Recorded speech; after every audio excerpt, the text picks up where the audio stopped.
আসসালামু আলাইকুম ওয়া রাহমাতুল্লাহি ওয়া বারাকাতুহু। আমরা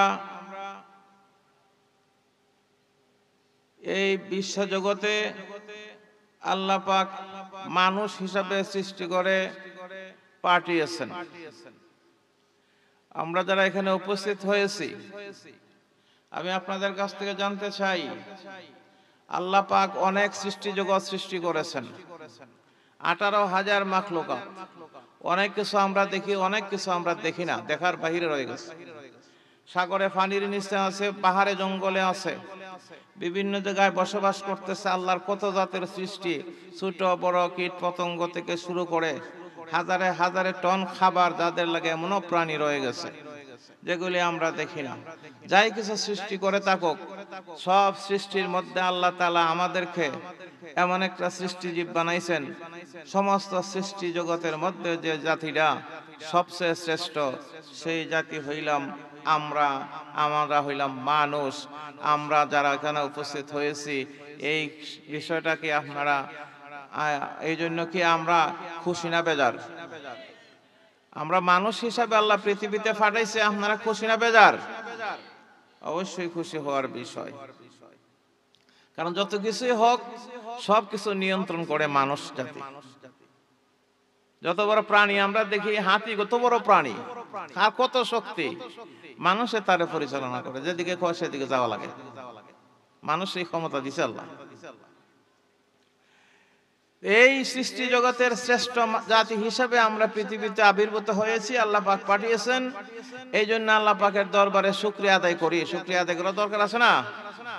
যদি আল্লাহ মানুষ না বানাইয়া গরু ছাগল বানাই দিত, আমাদের কিছু করার ছিল না? লাড়ি বেন্দা লইয়া মিছিল করন গেল, রাস্তা কাটো নাইমা কোনো খামাইল নাই। আল্লাহ যারা বানাইছে, যারা যেমনি দিছে এমনি সোজা।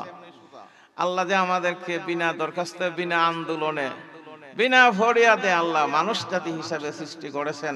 এই জন্য আল্লাহর দরবারে শুকরিয়া আদায় করিয়া সকলে বলি আলহামদুলিল্লাহ। শুধু এখানে শেষ না, শুধু মানুষ বানাইছেই না, কেমন মানুষ বানাইছে।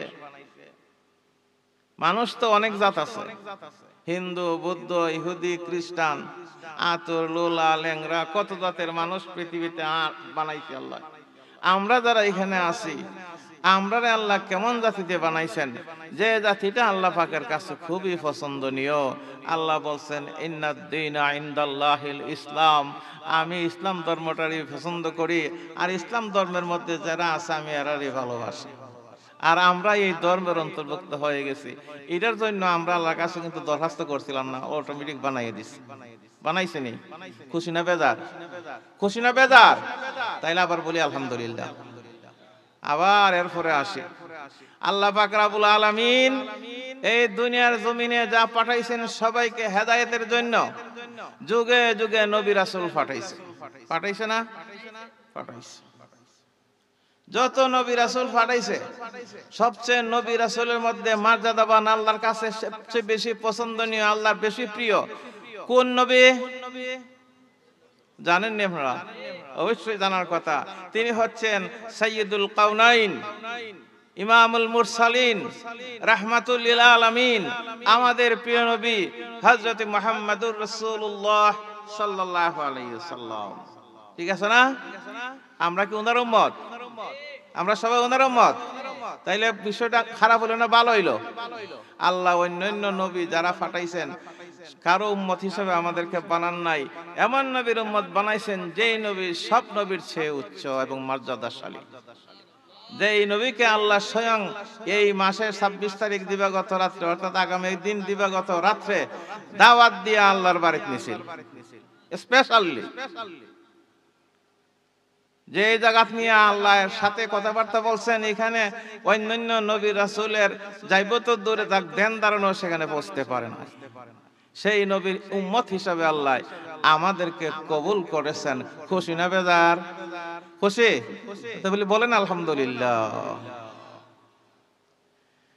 এই সমস্ত দিক আমরা চিন্তা করা দরকার, বিবেচনা করা দরকার। এরপরে চিন্তা করা দরকার যে আসলে আল্লাহ যে আমরা এত মায়া করে এত সব নিয়ামত দিচ্ছেন, এখন আমার কি করা উচিত? যে আল্লাহ তাবারক ওয়া তাআলা আমাদেরকে অসংখ্য অগণিত নিয়ামত দিচ্ছেন, আমরা কি এগুলি নিয়ে কিছুদিন ভাবছি, ভাইবা দেখছি যে আমরা কোন অবস্থায় আছি? এই যে কারেন্ট জ্বলতেছে আপনার ভারী করে, লাইট জ্বালাইতেছেন, মাস শেষে বিল আসে না? বিল দেওয়ান লাগেনি? 2-3 মাস না দিলে কারেন্টের লাইন কেটে দেয়, তোমার আর কারেন্ট দেওয়ান যাইতো না। কে রে, তোমার অপরাধ আছে। কি অপরাধ? তুমি বিল দেও না। আমার আল্লাহ যে লাইট দিয়ে রাখছে, সূর্য একটা উঠে সারা পৃথিবী জুড়ে আলো দিয়ে একেবারে ভরপুর করে দেয়। হাজার হাজার পাওয়ারের লাইট, দুনিয়ার লাইট জ্বালাইলে সব বাতিল হয়ে যায়, তার আর দেখা যায় না। এই যে লাইট আল্লাহ জ্বালাইলো, দুনিয়াতে আসছি পর থেকে এই পর্যন্ত এই লাইটের আলো বুক করতেছি, বিল দিছুন নি হাটটা কোনোদিন? তাইলে এই যে আল্লাহ এত বড় একটা নিয়ামত আমরা দিয়ে রাখছে, এই আল্লাহ আমাদের কাছে কিছু চায়নি, কিছু পাওয়া দরকার আছে না? বিল জানি দিলাম না, কিন্তু আল্লাহ কি চায়? আল্লাহ বিল চায় না, কোনোদিন চাইতেও না। আল্লাহ জানে যে আমার বান্দা বান্দীদের এগুলি খুব বেশি প্রয়োজন। সূর্যের আলোর খুব বেশি প্রয়োজন, বাতাসের খুব বেশি প্রয়োজন, পানির খুব বেশি প্রয়োজন।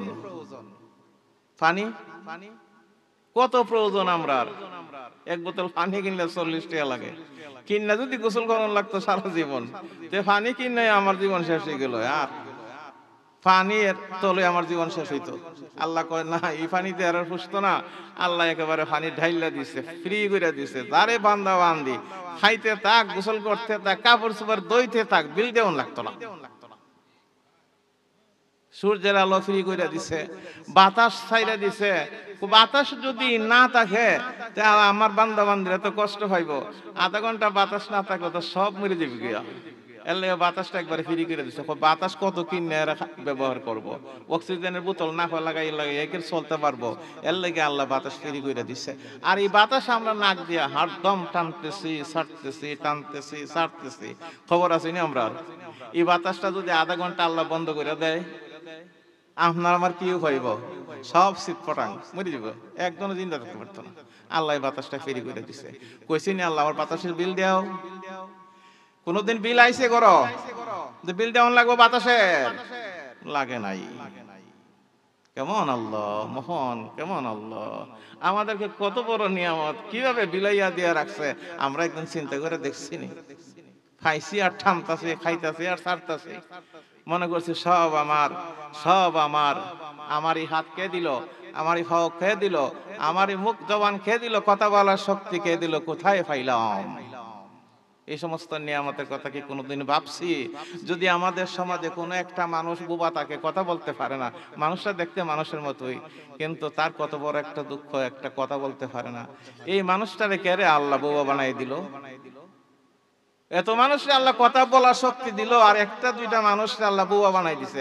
আল্লাহ বুঝি আর কথা বলার শক্তি দিতে পারছে না? আল্লাহর এই ক্ষমতা ছিল না? ছিল। এটা কেন এরকম করছে? আপনারা আমারে কইছে দেখ ওই মানুষটার মতো তো তোর আমি বানাইতাম পারতাম। এরকম তো করছি না? তুই আমার শুকরিয়া আদায় কর। তাইলে আমাদেরকে কি করা লাগবে?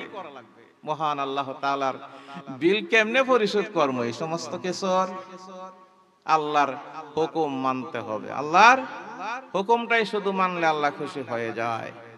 তো যাই হোক, এই সমস্ত বিষয়দের সামনে একটু ইঙ্গিত দিলাম যে মহান আল্লাহ আমাদের স্রষ্টা, যিনি আমাদেরকে এমন একটা সুন্দর আকৃতি দিয়ে সৃষ্টি করে পৃথিবীতে পাঠাইছেন, ওই আল্লাহর কথা নিয়ে আমরা স্মরণ করি, আল্লাহর ভয়টা যেন আমাদের অন্তরে আসে। এই সমস্ত নিয়ামতের কথা স্মরণ করে আমরা যেন আল্লাহওয়ালা হয়ে যাই, এই জন্য একটু ইঙ্গিত দিলাম। পরবর্তীতে আমরা আল্লাহর পরে যার স্থান, তিনি হচ্ছেন আমাদের নবী সরওয়ারে কায়নাত, মুফাখখারে মাওজুদাত, নবী মুহাম্মদুর রাসূলুল্লাহ সাল্লাল্লাহু আলাইহি ওয়াসাল্লাম। আমরা সেই রাসূলকে পাইতে হবে, ওনার সন্তুষ্টি অর্জন করা লাগবে।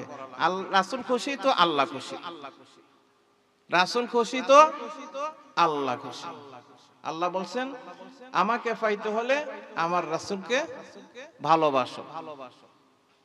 ইন কুনতুম তুহিব্বুনাল্লাহ ফাত্তাবিউনি, যদি তোমরা আমি আল্লাহর ভালোবাসা পেতে চাও, আল্লাহ রাসূলের অনুসরণ করো। কার অনুসরণ করার কথা বলছে? রাসূল পাক সাল্লাল্লাহু আলাইহি সাল্লামের অনুসরণ করার কথা বলছে। তে আল্লাহকে খুশি করতে হলে, আল্লাহ পর্যন্ত পৌঁছতে হলে কতগুলি সিঁড়ি আছে। আল্লাহ পর্যন্ত পৌঁছতে হলে, আল্লাহকে পাইতে হলে কতগুলি সিঁড়ি আছে। এই সিঁড়ির কথা কিছু বলবো, শুনবেন? যদি আল্লাহকে পাইতে হয় বা আমরা যদি 5 তলা 10 তলা বিল্ডিং বানাইতে হয়, তো কতগুলি সিঁড়ি আছে। এগুলি সিঁড়ি বাইয়া বাইয়া আপনাকে ওই যেখানে যাওয়ার ইচ্ছা সেখানে পৌঁছতে পারবেন। কারণ আপনি যদি সিঁড়ি না চিনেন, এই সিঁড়ি যা না হাঁটেন, তাইলে তো আপনার জায়গা পৌঁছতে পারবেন না। আল্লাহকে পাওয়ার কতগুলি সিঁড়ি আছে। আল্লাহর পরে যে দাফটা আছে সেটাই হলো আমাদের নবীজি সাল্লাল্লাহু আলাইহি ওয়াসাল্লাম। এরপরে যে দাফটা আছে সাহাবায়ে কেরাম, তাবেঈন, তাবেঈন, খোলাফায়ে রাশিদিন, এই সমস্ত সিঁড়িগুলি অতিক্রম করে করে আল্লাহ পর্যন্ত আমাদেরকে পৌঁছতে হবে। এই যে কিছুক্ষণ আগে আমাদের এই পীর সাহেব হুজুর একটা সিলসিলা কইলো তরিকতের, এই উনি যে বাহাউদ্দিন সাহেব পীর সাহেব হইছেন, উনি কেমনে হইছেন, উনার আগে কে ছিলেন, উনি কর্তৃকা পাইছেন, উনার পীর সাহেব কর্তৃকা পাইছেন, উনার পীর সাহেব কর্তৃকা পাইছেন, এই যে একটা নিয়ম কার থেকে কে পাইছেন, এটা শেষ পর্যন্ত দেখতে দেখতে দেখতে দেখতে দেখা যাবে একবারে স্বয়ং রাসূল পাক সাল্লাল্লাহু আলাইহি সাল্লাম পর্যন্ত গিয়ে পৌঁছে। যদি এই সিলসিলাটা ঠিক থাকে তাইলে বোঝা যায় এই তরিকাটা হক। আর কোনখানে দেখা যায় যদি একটা সিঁড়ি ভাঙা আছে, এখানে গ্যাপ আছে, তাইলে বোঝা যায় বইটা হক না। এই জন্য যে কোনো দরবারে গেলেই হবে না, আপনাকে আমাকে চিন্তা ভাবনা করে সেই জায়গাটা খুঁজে বের করতে হবে যে এটা সিলসিলা ঠিক আছে কিনা, সিঁড়িগুলি ঠিক আছে কিনা। মাঝে যদি গ্যাপ থাকে তাহলে এই সিঁড়িতে আমি কেমনে যাবো, মাঝখানে তো গ্যাপ আছে। এইগুলি আমাদের চিন্তা করতে হবে। যেখানে সেখানে গেলেই হবে না, আমাদেরকে খুঁজতে হবে। শেষ পর্যন্ত যে সিঁড়িটা আসছে, এটা আউলিয়ায়ে কেরামের সিঁড়ি। প্রথমে আমাদেরকে তাদের কাছে যেতে হবে, তারা আমাদেরকে পথ দেখাইয়া দিবেন, সিঁড়ি পথ বাতাইয়া দিবেন, কোন পথে আমাদেরকে হাঁটতে হবে। আমরা শুনছি পীর সাহেবদের কাছ থেকে বিভিন্ন তরিকায় আছে। আমাদের এই দেশের মানুষ বা পৃথিবীর মানুষ বিভিন্ন তরিকায় কাজ করেন, কাদরিয়া, চিশতিয়া, নকশবন্দিয়া, মুজাদ্দিদিয়া, বিভিন্ন তরিকা আছে।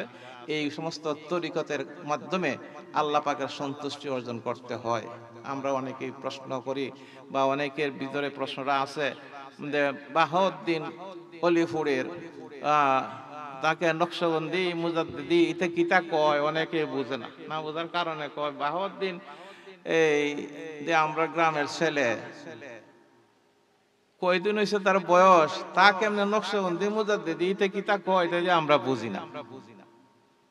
এটা একটু বোঝা দরকার আছে,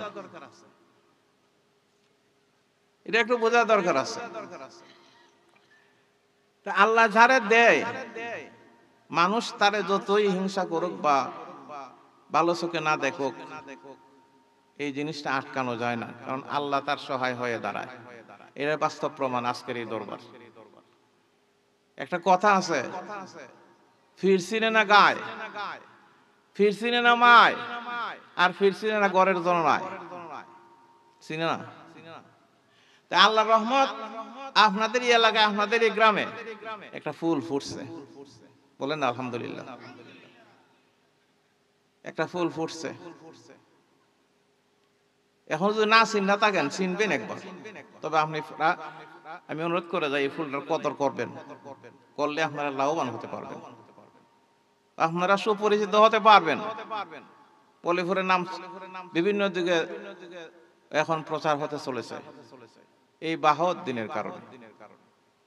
সামনের দিকে ইনশাআল্লাহ আরো সুপরিচিত হবেন, এবং আপনারা যদি এই ফুলটির কদর করেন, এর মাধ্যমে আপনারা অবশ্যই আল্লাহকে পাওয়ার পথ খুঁজে পাবেন।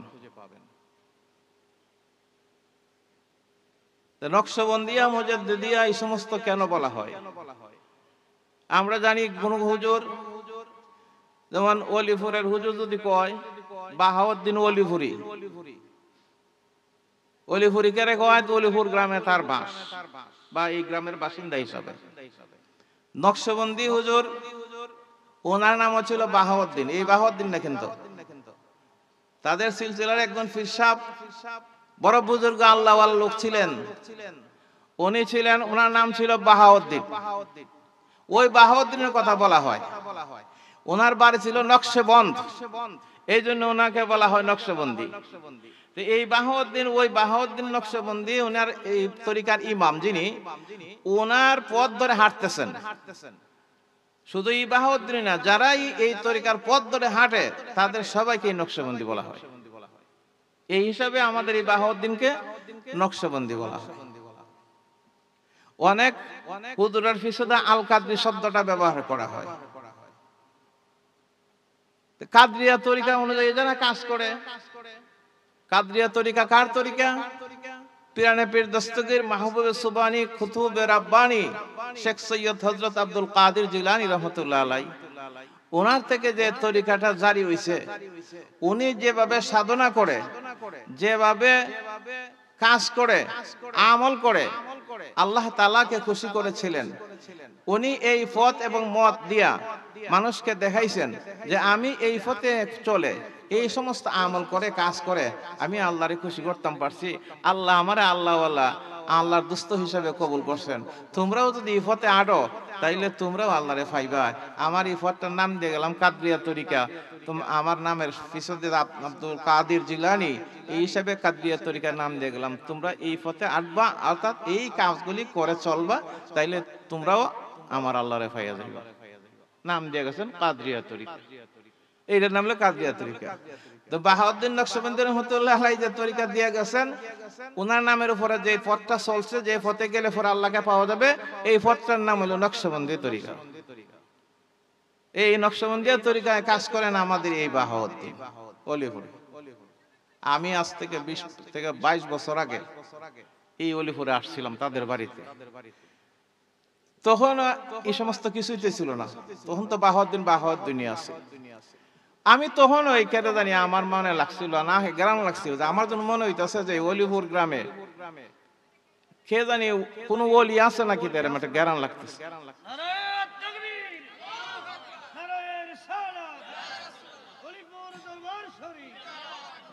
আমি তখন এই জিনিসটা চিন্তা করছিলাম। আমি জানতাম না বাহাউদ্দিন এই পথে হাঁটবে বা বাহাউদ্দিনের মতো বা অন্য কোন ওলির মাজার টাজার এখানে আছে কিনা। আমার কাছে মানে ধরনের একটা গ্যারান লাগছিল। তো এটার প্রতিফলন বা এটার ইয়াটা আমি জীবিত থাকতে বা এই এলাকায় থাকতে আমি দেখতে পাচ্ছি। জানি না আর কোনো ওলি আউলিয়ার মাজার এই এলাকা আছে কিনা। তো যাই হোক, যত কিছুই হোক আছে, ও তাহলে থাকতে পারে। বা এই এলাকায় যত মানুষ এই পর্যন্ত ইন্তেকাল করছে, বিভিন্ন জায়গায় কবর আছে, কেউ না কেউ কি আর আল্লাহওয়ালা নাই? অবশ্যই আছে। তো যাই হোক, আমরা এই সমস্ত পথ ধরে আমরা এই সমস্ত আউলিয়া কেরামদের অনুসরণ করে আল্লাহকে পাওয়ার জন্য চেষ্টা করতে হবে। এই ধরনের একটা দরবারি আল্লাহর রহমতে কায়েম হয়েছে অলিপুরে। আপনারা খুশি না বেজার? এখানে অসংখ্য মানুষ সময়ে সময়ে দেখি রাস্তা দিয়ে গাড়ি দিয়ে আসে, আমার নজরও পড়ে। তখন আমি তো মনে করি যে আমার ছাত্র বাহাউদ্দিনে পেটাও তো আল্লাহ লই গেছে, অত মানুষ আমার যে জিগানে এরা যে দইরা জায়গা সবা অলিফু, আমি হিংসা করে লইব। আল্লাহ তারে কবুল করছে, আল্লাহ তারে কবুল করছে। এই জন্য এই বাগান এখানে সম্ভব হয়েছে। কইলেই হইতো না, আমি বাপ ধরলে খাম হইতো না আমার বাড়িতে গিয়া, আমরা কোনোদিন যাইতেন না, কারণ আমার মধ্যে এই ধরনের গুণ নাই। তা আমরা দোয়া করি বাহাউদ্দিন যে পথে হাঁটতেছে, যতটুকু অর্জন করছে, আল্লাহ তাআলা তাকে তার মধ্যে আরো গুণের সমাহার করে দেওক এবং তাকে আল্লাহ ওলি হিসেবে কবুল করুক। তার মাধ্যমে আমরা বা এলাকাবাসী যেন উপকৃত হইতে পারে, আল্লাহকে চিনার পথ খুঁজে পায়, এই অবস্থা যেন এখানে কায়েম হয়, আমরা এটা আশা করি। এই জন্য আল্লাহর দরবারে দোয়া করি, সকলে বলি আমিন। যদি এটা করি তাইলে অবশ্যই আমাদের সকলের উপকার হবে। আমি বিশেষ করে বলতে চাই, আমাদের এই এলাকায় আমাদের আহলে সুন্নাত ওয়াল জামাত, আমরা যারা সুন্নি হিসাবে দাবি করি, আমাদের এই এলাকায় সুন্নি জামাতের কোনো মাহফিল হইলে বাহাউদ্দিনকে অনুসরণ করতে হয়। যদি আল্লাহ পাক এই বাহাউদ্দিনকে আমাদের এখানে না রাখতেন, আমাদের এই এলাকার এই মাহফিলগুলি কারে দিয়ে চালাইতাম আমরা? যত মাহফিল হইতেছে এলাকায় ছোটই হোক, বাহাউদ্দিন মৌলানা বাহাউদ্দিনটা দাওয়াত দাও। কিছু গুণ তার মধ্যে হয়তো আছে, এই জন্য মানুষের মন জয় করতে পারছে। তা আমরা দোয়া করি তার মধ্যে আল্লাহ এই ধরনের গুণ আরো বাড়াইয়া দেয়, আমাদের এই অবটা যেন পূরণ হয়। মৌলানা জসিমউদ্দিন গেছে গিয়া, আর আমরা তো যারা আছি ওয়াজ নসিহত তেমন একটা করতে পারি না, এই ধরনের লোক আমাদের দরকার আছে। আল্লাহ তার হায়াতের মধ্যে বরকত দান করুক, সকলে বলে আমিন। আমার আরো কিছু ছাত্র আছে, মৌলানা আকাশ আলী সহ এখানে যারা দেখেন, আমি যদি এখানে ডাক দেই শত শত ছাত্র আমার এখানেই আছে আজকে। এটা আমার গৌরব, এটা আমার গৌরব। এবং এই ছাত্ররা আমার অন্তর দিয়ে মহব্বত করে, জায়গায় জায়গায় এটা প্রমাণ হয়ে গেছে, জায়গায় জায়গায় বিভিন্ন জায়গায় প্রমাণ হয়ে গেছে। আমি আমার এই ছাত্রদের জন্য আপনাদের সকলের কাছে দোয়া চাই, তারা লিগে আপনারা দোয়া করবেন। আমি আর কিতা দিব তারা আমার অনেক কিছু দিছে। এইটা আমার একটা গর্বের বিষয়। আল্লাহ পাক আমাদের দিয়া এই খেদমত, হুজুর বন্যা আমার দিয়ে খেদমত কান করাইছে। তা আমি আল্লাহর কাছে দোয়া চাই এবং আপনাদের সকলের কাছে দোয়া চাই, বিশেষ করে আমার ছাত্রদের কাছে। তোমরা আমাকে যেভাবে সম্মানিত করেছো, আমি এটা কোনোদিন বলতে পারবো না। দোয়া করবো আমি যেন তোমাদের সম্মানটুকু বাকি জীবন ধরে রাখতে পারি। দুনিয়াতে আমি অনেক কিছু পেয়েছি, আমার আর খাওয়ার তেমন আশা নাই। আখেরাত চাই, আখেরাতে যেন আল্লাহর দোয়া পাই, রাসূলের সুপারিশ পাই। এই জন্য সকলের কাছে আমি দোয়া চাই।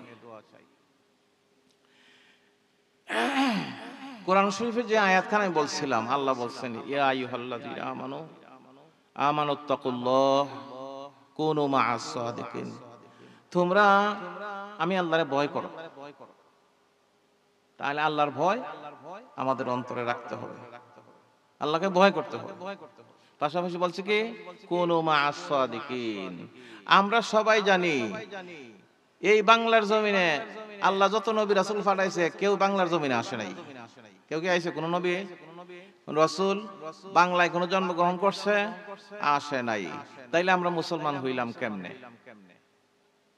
নবী রাসূলকে আল্লাহ দাওয়াতের কার্যক্রম চালানোর জন্য, মুসলমান বানানোর জন্য পৃথিবীতে পাঠাইছে। তারা বিভিন্ন দেশে আসছে, অনেকে দাওয়াত দিছে, মুসলমান বানাইছে। কেউ কথা শুনছে, কেউ শুনছে না। কেউ নবীদেরকে পাগল বলছে, দেশ থেকে তাড়াইয়া দিছে। অনেক কাহিনী আমরা শুনি, ঘটছে এগুলি। আমাদের বাংলার জমিনে কোন নবী রাসূল আসে নাই।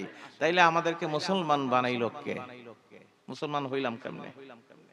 আমরা মুসলমান হয়েছি আল্লাহর ওলিদের দ্বারা, আল্লাহর ওলিদের মাধ্যমে, আল্লাহর ওলিদের মাধ্যমে। যারা ছিলেন সিদ্দিকিন, যারা ছিলেন সালেহিন, আল্লাহ বলছেন কুনু মা'আস সাদিকিন। তোমরা সত্যবাদী মানুষ যারা, ভালো মানুষ যারা, এর সাথে থাকো। কন্যা সুবহানাল্লাহ। ভালো মানুষ যারা আছে পৃথিবীতে, এরারে তুমি বন্ধু বানাও, এরা সাথে থাকো। তুমি যদি খারাপ মানুষের সাথে চলাফেরা করো, তুমিও খারাপ হয়ে যাইবা। তুমি যদি বেনামাজি মানুষের সাথে চলাফেরা করো, তুমি একদিন বেনামাজি হয়ে যাইবা। আর তুমি যদি নামাজি মানুষের সাথে চলাফেরা করো, নামাজ নাও পড়ো, একদিন না একদিন আজান হইছে, দুই বন্ধু একসাথে রওনা দিছো, এই বন্ধু জায়গা মসজিদ, আর তুমি এখন কই থাকবা? রাস্তার দ্বারাই থাকবা। দূর সাথে বেটা যখন যাই মসজিদ, আমিও জায়গা সাথে সাথে এমনি দেখা দিব আপনিও একদিন নামাজি হয়ে গেছেন। কথাই বলে না, সঙ্গী গুণে লোহা জলে ভাসে। সুতরাং ভালো মানুষ দেখে আমি ছোটরা যারা আছো, যুবক যারা আছো, তোমাদেরকে অনুরোধ করি ভালো বন্ধু নির্বাচন করবা, যার তার সাথে চলাফেরা করবা না। যদি করো জীবন বরবাদ হয়ে যাবে। তোমরা আমরার পরবর্তী প্রজন্ম, তোমরা যদি ভালোভাবে গড়ে উঠতে পারো, আমরা এই দুনিয়াতে শান্তিতে থাকতে পারবো। নাইলে তোমরা আমার দাঁড়াইবা। তুমি যখন ইয়াবা খুরইবা, মদ খুরইবা, মোবাইল খুরইবা, ফোনে টাকা থাকতো না, তখন তুমি আমার ঘরে চুরি করতে চাইবা, তখন আমিও তুমি অশান্তি ফরে যাবে গিয়া। সুতরাং তুমি এই সমস্ত বাদ দিয়া ভালো বন্ধু নির্বাচন করো, তোমার দুনিয়া আখিরাত উজ্জ্বল হবে, আমরাও শান্তিতে বসবাস করতে পারবো। আল্লাহ বলছেন কুনু মা'আস সাদিকিন, তোমরা সাদিকিনদের সাথী হইয়া যাও, ভালো মানুষের সাথে চলাফেরা করো, তাইলে লাভ আছে। প্রমাণ কোরআন শরীফ আছে না? কার বাণী? আল্লাহর কালাম। কার কালাম? বলেন না সুবহানাল্লাহ। কোরআন শরীফ কার কালাম?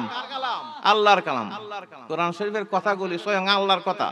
যারা কোরআন শরীফ পড়তে পারে না, আপনার জবান দিয়ে আল্লাহর কথা বেরিতেছে, অনেক এর চেয়ে বড় নিয়ামত আর কিছু হইতে পারে না। এই কোরআন শরীফে আমরা কি করি? সম্মান করি, হাতে লই, চুমা দেই, দেই না? কোরআন শরীফের উপরে দিয়া কাপড় দিয়া গিলাফ লাগানো হয়, লাগায় না? কোরআন শরীফের যত্ন করবার লাগে গিলাফ পয়রা সেরা শেষ হইলে পরে গিলাফের ভিতরে ঢুকাইয়া মানুষ করে কি, মা বোনেরা করে কি, কোরআন শরীফ দইরা চুমা দেয়। চুমা দেয় না? বুকে লাগায়। এই চুমাটা কই লাগে? গিলাফের মধ্যে লাগে। কই লাগে? কোরআন শরীফের উপরে কাপড় খান আছে, এই কাপড়ের মধ্যে চুমাটা লাগে। যদি প্রশ্ন করে, কাপড় তোমারও তো দাম কি, তোমার মধ্যে আমি চুমাই কেন লাগিয়া? আমি তো কোরআন শরীফের সাথে থাকি। কন্যা সুবহানাল্লাহ। এই তানের কাপড়, যে কাপড় দিয়া গিলাফ বানানো হইলো, এই সাথে আরো কাপড় আছে না? কত পেটিকোট বানাইতেছে, কত দিকে পড়তেছে, লাইতেছে, গোমত মুছতাছে, আর এই কাপড় খানে চুমা খায়। কেরে খায়? আল্লাহর কালামের সাথে তার সম্পর্ক। ভালো জিনিসের সাথে যদি সম্পর্ক থাকে, তাইলে ভালো জিনিসের যেমন দামি হয়ে যায়, যারা সাথে চলে সেও দামি হয়ে যায়। এটাই প্রমাণ। তাইলে ভালো মানুষের সহবতে থাকা দরকার আছে নি? কই বলছেন, এক জমানা সহবতে বা আউলিয়া বেহতর সালে তোয়াতে বেরিয়া। ভালো মানুষের সাথে এক মুহূর্ত সময় যদি তোমরা সহবতে বসতে পারো, অন্তর দিয়া ভালোবেসে, অনেক দিনের ইবাদতের, রিয়া ইবাদতের চেয়ে এটা দামি হয়ে যায়।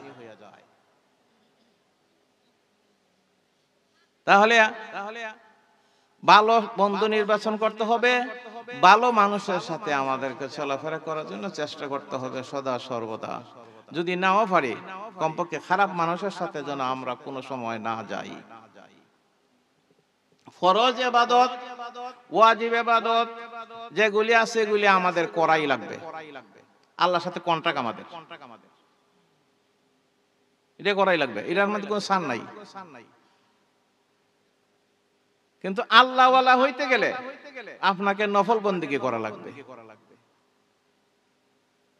এই নফল বন্দেগীর মাধ্যমে মানুষ আল্লাহওয়ালা হয়, আল্লাহর ওলি হয়। তাহাজ্জুদের নামাজ না পড়লে ফির সাহেব যেত না। যে ফির সাহেবের কাছে আপনারা যাইবেন, গিয়ে দেখবেন তাহাজ্জুদের নামাজ পড়ে কিনা, ফরজ ইবাদতগুলি ঠিকমতো আদায় করে কিনা, নাকি ডুল ডক্কি লিয়ে ব্যস্ত আছে। সাবধান, এই সমস্তর পক্ষে আমরা নাই। কখনো এই সমস্তর কাছাকাছি যাবেন না। আমরা মাজার পূজা করি না, মাজারও যাই, মাজার জিয়ারত করি। মাজার জিয়ারতের উদ্দেশ্যে যাই, যাবেন, অসুবিধা নাই। কিন্তু গান বাজনা করার জন্য, নাচানাচি করার জন্য, এই সমস্ত কাজ করার জন্য মাজারে যাবেন না।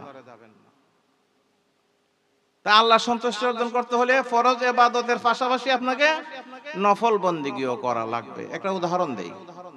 আপনার বাড়িতে একটা লোক থাকে, তারে ৫,০০০ টাকা মাসে দিবেন, এই কন্ট্রাক্ট করে, চুক্তি করে তারে নিয়োগ দিচ্ছেন, সে আপনার গরুগুলি রাখে। সকালবেলা গরু চাইরা মাঠে লইয়া যায়, সন্ধ্যার সময় গরুগুলি আইনা বাড়ির ঠিক মতো খাওয়াইয়া দেওয়াই আর মাইন্দে রাখে। এই দায়িত্ব দিয়েছেন তারে, বা তুমি আমার এইগুলি করবা, মাস শেষে তুমি ৫,০০০ টাকা পাইবা। ঠিক মতো করতেছে, মাস শেষে আপনি বেতন দেন ৫,০০০, আপনার কথার সাথে কাজের মিল। এখন এই লোকটা যদি এই কাজটা করা, কিন্তু তার জন্য ফরজ, তার সাথে আপনার চুক্তি। এখন এই লোকটা যদি দেখা যায় গরু নিয়ে আইবার সময় আপনার জন্য কিছু মাছ মেরে লইয়েছে, অথবা কোনদিন দেখা গেল এক বোঝা লাকড়ি লই আইছে, কামটা কি ভালো করলো না খারাপ করলো? খারাপ করছে। কই না যে আপনারা ভালো করছে না? এইটা কোনো চুক্তি আসিল নিবের সাথে? চুক্তি আসিল না। কিন্তু এই কামটা সে করছে, মালিক খুশি হইব না বেজার হইব? খুশি হইতো না। এই কামটার নাম হলো নফল। নফল মানে অতিরিক্ত। এইটা এই কামটার নাম হইল নফল। এটা করার সাথে কোনো চুক্তি ছিল না। এই জন্য নফল কাম আমরা যেটা করি, নফল নামাজ পড়ি, মিলাদ পড়ি, কিয়াম করি, জিয়ারত করি, কোরআন তেলাওয়াত করি, সব নফল। এটি না করলেও আল্লাহ ধরতো না, কিন্তু করলে পরে লাভটা কিতা? মালিক কি দেব? বেদার হইব। মালিক কি যখন লাকড়ি বোঝা লই আইছে, মালিক তো বড় খুশি, বড় ডাক দিয়া কয় হেড ছেলেটা তো ভালো আছে। এরপরে দিন দেখা যায় মাছ মেরে আনছে, প্রায়ই দেখা যায় সুযোগ সুবিধা তার কিছু অতিরিক্ত দেওয়া হইতেছে। মালিক খুশি হইয়া ঈদের সময় বাড়ি যাইতো, কয় ওই ছেলে শোন, তোর একটা লুঙ্গি দিলাম, একটা গেঞ্জি দিলাম, আর 500 টাকা দিলাম, তোর মা বাবার লাগি চলে যাইস, ঈদের সময় বাড়ি যা, বেড়াই আইগে। কইতো না এই কথা? যদি বালা মালিক হয় আর কি, বালা মালিক হয় না। আল্লাহ বালা মালিক না খারাপ মালিক? বালা মালিক না, তিনি আল্লাহ পুরস্কার দিবনি, আশা হয়নি আপনারা। তাইলে নফল কাজ করা দরকার আসেনি, নফল কাজ করা দরকার আসেনি। আমি অনুরোধ করব, আসুন আমরা ফরজ ইবাদতের পাশাপাশি নফল বন্দেগী কিছু করার চেষ্টা করি আল্লাহকে খুশি করার। যে সমস্ত সিঁড়ির কথা বললাম, এই সমস্ত সিঁড়ি একটা পর একটা পার হয়ে আল্লাহ পর্যন্ত পৌঁছার চেষ্টা করি। যে যে তরিকায় কাজ করি, তরিকাদের কাজগুলি নিয়মিত করার চেষ্টা করি। আল্লাহ পাক যেন আমাদেরকে আল্লাহ পাকের এই নিয়ামত, তরিকতের নিয়ামত দান করেন। আল্লাহর পরবে আমরা দোয়া করি, আল্লাহ পাক কবুল করুক। সকলে বলি আমিন। আল্লাহুম্মা আমিন। ওয়া আখিরু দাওয়ানা আনিল হামদুলিল্লাহি রাব্বিল আলামিন। আমি মনে বেশি একটু সময় নিছি গা, আমি তো নসিহত করি না। এই দরবারে আসছি, মনটা আমার চাইছে। সব জায়গায় তো আর যাওয়া যায় না, যেখানে মনে চায়, মন টানে এখানে যাইবেন, গিয়া সেটা দেখবেন শরীয়ত সম্মত কাজ কাম হয় কিনা, এখানে আপনারা যাইবেন এবং জিয়ারত করবেন। মাদারে যাওয়া কোনো দোষের কাম না। আল্লাহ পাক আমাদের এই আলোচনা থেকে আমাদেরকে আমল করার তৌফিক দান করুক। আমিন। আল্লাহুম্মা আমিন। আসসালামু আলাইকুম ওয়া রাহমাতুল্লাহি ওয়া বারাকাতুহু।